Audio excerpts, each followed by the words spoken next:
Giants are regular characters in fairy tales and folklore. However, there were real-life giants that once lived here on Earth. They were exceptionally tall with heavy weights and voracious appetites to match. Hello viewers and welcome to our channel. In this video, we are about to embark on a journey into the realm of real-life human giants. So without further ado, let's dive into the video. And don't forget to hit the like button and subscribe the channel. Number 1. Fyodor Makhnov. Fyodor Makhnov, alternatively spelled Fyodor Makhno or Fedor Makhnov, was born in Kastyuki, in today's Belarus, in June 1878. He started growing rapidly at 8 and measured 200 centimeters when he was 14. He wore custom-made clothes and shoes and slept on a custom-made bed. His boots reached the waist of normal-sized people, and children often hid inside his boots when playing hide-and-seek. Makhnov joined the circus when he was 14, but started performing at 16. Although sources vary about his height, he would later reach approximately 250 centimeters as he grew into adulthood. Scientists often met him to ask for contracts for ownership of his corpse, but he always refused over fears that he could be murdered. He later married Efrosinja Lebedeva, who was 100 centimeters shorter than him, even though she was taller than most women. They had a girl and 3 boys. Makhnov had a huge appetite. Every day, he consumed a hefty breakfast of 20 eggs, 8 loaves of bread, and 2 liters of tea. For lunch, he consumed 1 kilogram of potatoes, 2.5 kilograms of meat, and 3 liters of beer. For dinner, he managed a loaf of bread, 15 eggs, and 1 liter of milk. He died in 1912 at age 34. Number 2. Anna Haining Bates. Anna Haining Bates was born in Millbrook, Nova Scotia, in August 1846. She was just like every other child until she suddenly started growing taller. At age 5, she was 142 centimeters and weighed over 45 kilograms.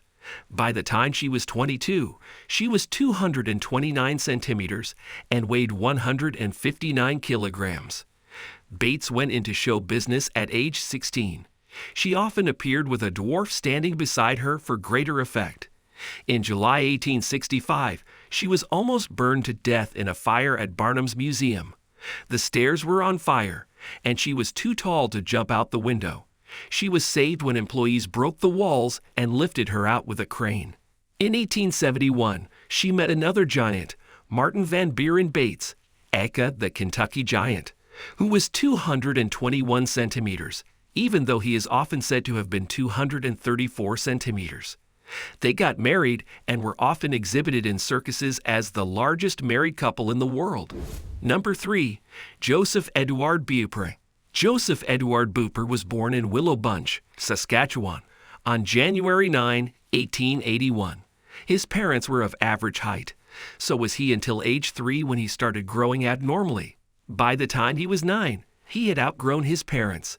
At 12, he was 198 centimeters, and at 17, he was 216 centimeters. It was at this age that he lifted a 363-kilogram horse. Beaupre continued growing, reaching 251 centimeters in 1904. He wore gigantic, custom-made, size 22 shoes. He tried to become a cowboy, but he dumped the plans because his feet touched the ground while he was on his horse. At 21, he joined a circus. This took its toll on him, and he often had problems sleeping. He also suffered from tuberculosis, which made him cough a lot. He died on July 3, 1904, at age 23 after coughing up blood and becoming unconscious after a performance. The circus refused to pay his burial expenses, and his father, Gaspard, was too poor to afford it. Beaupre's body remained with the undertakers and soon started appearing in store windows and museums. In 1907, his corpse was found in a hangar abandoned by a circus. The body was taken to Montreal University, where it was mummified and stored. Number 4. Robert Wadlow. Robert Wadlow was born on February 22, 1918. He was of normal size at birth, but quickly started growing. At 5, he was already 163 centimeters and wearing clothes intended for teenagers. At 8, he was taller than his 180-centimeter tall father and could even carry him up the stairs of their home. When Robert joined the Boy Scouts at 13, he had his uniform, tent, and sleeping bag specially made for him. Wadlow reached 245 centimeters at 17, making him the tallest teenager ever. In 1936, he joined the Ringling Brothers Circus as a curiosity. He had a huge appetite and ate 8,000 calories a day.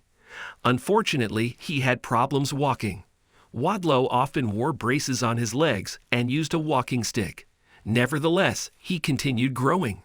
This became a problem when he received a poorly fitted brace in 1940. Just 1 week later, the brace caused a blister on his ankle that quickly became infected. The infection killed him on July 15, 1940. He was just 22. His coffin was 3.3 meters long, 81 centimeters wide, and 76 centimeters deep. The last time Wadlow was measured was on June 27, 1940, when he was 272 centimeters. His hands and feet were 32.3 centimeters and 47 centimeters long, respectively, making them the longest ever. Despite these challenges, Robert remained optimistic about life, stating, "I don't care how big I am. It's how big you are inside."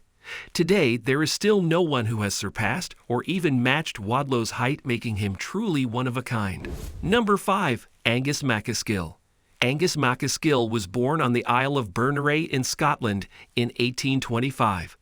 Today, the Guinness World Records recognizes him as the tallest true giant ever because his unusual height was not caused by any growth abnormality.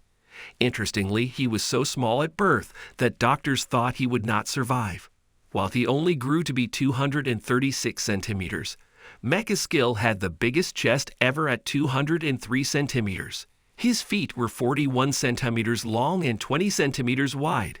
His shoulders were 112 centimeters wide, and his palms were 20 centimeters wide.